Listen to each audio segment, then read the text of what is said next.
उत्तर प्रदेश में विधानसभा का चुनाव 2027 में होना संभावित है, परंतु अभी से सभी पार्टियां अपनी अपनी तैयारियों में जुट गई हैं। और अब खबर आ रही है कि बसपा यानी बहुजन समाज पार्टी अपनी तैयारियों की नकेल कसती है।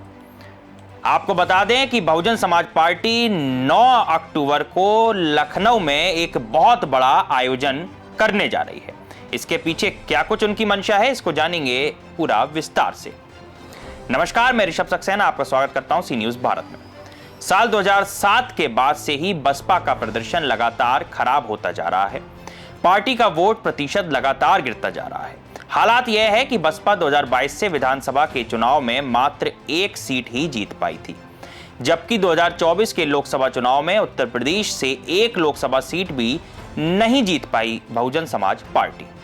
इतना ही नहीं, बसपा के राष्ट्रीय पार्टी का दर्जा छीनने का भी खतरा अब मंडराने लगा है। ऐसे में बसपा के लिए साल 2027 में होने वाला विधानसभा चुनाव उसके अस्तित्व की लड़ाई बन गया है।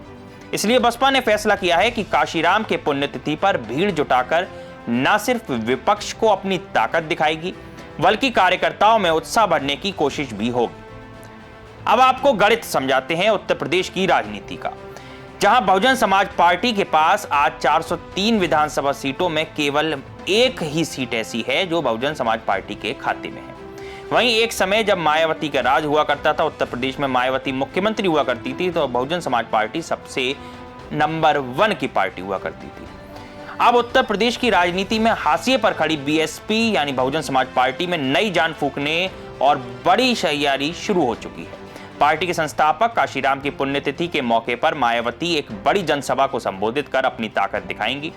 9 अक्टूबर को लखनऊ में बने काशीराम स्मारक पर एक बड़ा आयोजन किया जाएगा और दावा है कि उसमें 5 लाख से ज्यादा की भीड़ जुटाने की तैयारी की जा रही है। इस भीड़ के जरिए यह बताने की कोशिश होगी कि बसपा का कैडर अभी भी बसपा के साथ है और बीएसपी 2027 में 2007 वाला करिश्मा दोहराने की ताकत रखती है। वहीं इस आयोजन के जरिए मायावती विरोधियों को यह भी बताने की कोशिश करेंगी कि वो अकेले दम पर भी सत्ता में वापसी कर सकती हैं। आपको बता दें, 7 अगस्त को लखनऊ पार्टी कार्यालय में देश भर के पार्टी के नेताओं की बैठक को संबोधित करते हुए मायावती ने काशीराम के पुण्यतिथि पर बड़ा आयोजन का ऐलान करते हुए नेताओं को इसकी अलग अलग जिम्मेदारी सौंप दी थी।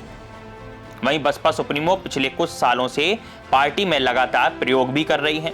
सबसे पहले साल 2019 में अपने भतीजे आकाश आनंद को पार्टी में शामिल किया, पार्टी का नेशनल कोऑर्डिनेटर बनाया।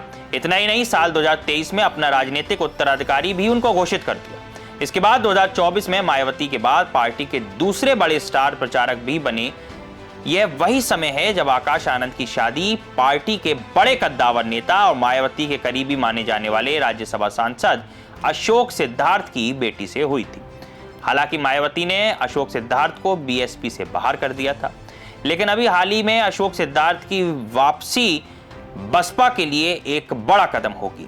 अब आपको बता दें, आकाश ने अपने ससुर के साथ मिलकर पार्टी को आगे बढ़ाने में शिद्दत से जुटे हैं। हालांकि इस दौरान आकाश और उनके ससुर के खिलाफ पार्टी के अंदर विरोध के सुर भी उठने लगे हैं। शिकायतें मायावती तक पहुंची और मायावती ने दोनों को पार्टी से बाहर का रास्ता दिखा दिया था, लेकिन इसके बाद अब एक बार फिर से दोनों की पार्टी में वापसी हो गई है। वापसी होने के बाद अब पार्टी एकजुट करने की तैयारी भी है और दोनों को ही अहम जिम्मेदारी दी गई है। अब ये देखना बहुत दिलचस्प होगा कि यदि बसपा 2027 के लिए अपनी कमर कस के मैदान में उतरेगी तो समाजवादी पार्टी और भारतीय जनता पार्टी का जो हाल होगा वो देखने लायक होगा, क्योंकि ये वो खिलाड़ी हैं जो मजे हुए वोटों को साधने की ताकत रखते हैं। तो यदि बसपा दमखल से 2027 में उतरती है तो शायद जो लड़ाई भाजपा और सपा की देखी जा रही थी अब वो त्रिकोणीय नजर आएगी, जहां बसपा भी अपनी दमखल से दावेदारी रखेगी। फिलहाल के लिए इस स्पेशल रिपोर्ट में इतना ही। देश और दुनिया की तमाम खबरों के लिए आप देखते रहिए सी न्यूज भारत।